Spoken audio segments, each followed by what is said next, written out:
Bună seara, ursuleții mei! În cea de-a 20-a zi, în așteptarea Crăciunului, citim povestea Snegurocica. Trăia odată în ținuturile tare îndepărtate ale Siberiei Moș Iarnă, un zeu bătrân care stăpânea peste împărăția frigului și ninsorilor. Oamenii se temeau de suflarea lui care te transforma pe loc în stană de gheață. De sub mantia lui largă din catifea albastră, presărată cu stele albe, ieșea un vifor cumplit, iar la fiecare pas pe care îl făcea cădeau fulgi mari de zăpadă. Pentru a-l îmbuna și a-i mai înmuia inima, oamenii se rugau să nu fie prea aspru cu ei, îl implorau și chiar îi făceau daruri, dar în zadar. Acest zeu era de neînduplecat și iarna dura luni în șir, fără răgaz. Dar a sosit și ziua în care inima lui s-a topit. Văzând-o pe Vesna, zâna primăverii, Iarnă fu tulburat de frumusețea și grația ei și se spune că a venit dezghețul chiar în luna februarie, timp de câteva săptămâni. Zăpezile cele veșnice se topeau, iar torentele se rostogoleau vesele la vale.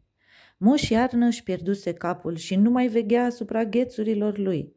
Vesna și Moș Iarnă au avut o fetiță frumoasă de zăpadă, Snegurocica, ce a crescut în împărăția de gheață a tatălui ei.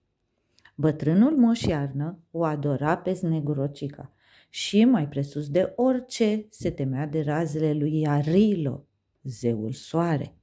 Acesta ar fi putut să o topească pe fiică sa, precum zăpada la căldura soarelui. Așa că zeul ghețurilor își păzea fata cu mare băgare de seamă în palatul său de iarnă. Când Snegurocica împlini 16 ani, Vesna merse la iarnă. N-ai dreptul să o ții pe fiica noastră prizonieră în felul ăsta, se răzvrăti Vesna. Și eu o iubesc pe Snegurocica la fel de mult ca tine și vreau să o văd liberă și fericită. Dar la Yarilo te-ai gândit? Tună Iarnă.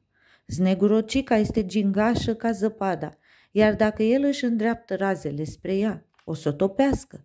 Este dușmanul ghețurilor și dușmanul meu de moarte.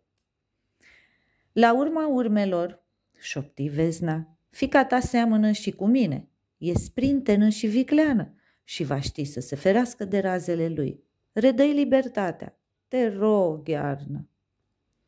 Lui Moș Iarnă era tare dragă Vesna, așa că fu de acord ca Snegurocica să meargă în lumea pământeană, dar cu condiția să fie bine supravegheată. Iarnă își aminti că printre cei pe care îi cunoștea se afla un bătrân tăietor de lemne și soția lui, care nu aveau copii. Să le încredințăm acestor oameni de treabă. Vesna se învoi și Iarnă o lăsă pe fiica lui să plece în lumea largă. Într-o frumoasă dimineață de iarnă, un domn bătrân, Papapa, și soția sa, Mama, se duseră în pădurea acoperită de zăpadă să adune lemne de foc. Deodată, Papapa începu să modeleze un bulgăre mare de zăpadă, apoi altul mai mic și le lipi unul de altul. Mai puse 2 nasturi frumoși albaștri în loc de ochi, o frunză uscată în loc de gură, o alună găsită pe jos în loc de năsuc și fata lui de zăpadă, căci așa se numește în Rusia omul de zăpadă, fu gata. Uite cât e de frumoasă, exclamă Papapa. Și, de bucurie, luă fetița de zăpadă în brațe. Atunci se întâmplă o minune. Ochii copilei se deschiseră, buzele îi se înroșiră, iar ea ieși din zăpadă. O, draga mea, Snegurocica mea, zise Papapa, când văzu că fata de zăpadă prinse viață. Binecuvântat fie Moș Iarnă care ne-a trimis în felul acesta un copil. Snegurocica fu primită ca o regină de noi săi părinți. Era foarte fericită, dar curând veni dezghețul. Iarba a început să încolțească sub razele soarelui, iar Snegurocica trebuie să se ascundă la umbră pentru a nu se întâlni cu razele lui Yarilo. Într-o zi de iunie, fetele din sat, care o zăriseră de la distanță pe Snegurocica, o invitară la una dintre acele petreceri câmpenești unde se dansează și se cântă până târziu în noapte. Ea stătu mult pe gânduri. Era o fată de zăpadă, fata zeului iarnă, și trebuia să se ferească de Iarilo, dar invitația era atât de ispititoare încât acceptă până la urmă. Într-o poieniță, toți tinerii începuseră să danseze pe melodia flautului, iar Snegurocica fu invitată la dans de un tânăr păstor pe nume Lei. Acesta îi cânta la flaut zâmbind. Când soarele asfinți, se și îndrăgostițe până peste cap de Snegurocica. Zilele trecură și Lei, care venea în fiecare zi să o vadă pe frumoasa fată, se întrista văzând că nu era prea iubitoare și că era atât de rece. Tu nu mă iubești, Snegurocica, îi spuse el într-o zi. Și, ca să-și uite durerea, începu să curteze o altă fată din sat. Inima Snegurocicăi se sfărâmă de durere, așa cum gheața se rupea în mijlocul banchizei, iar fata de zăpadă plânse pentru prima dată în viață. Plânse atât de mult, încât lacrimile ei calde și sărate îi topiră gheața și încălziră inima.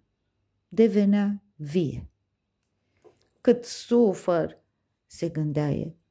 Ce-i cu durerea asta care mă lovește aici în inimă? Devii umană, îi șopti mama sa Vesna.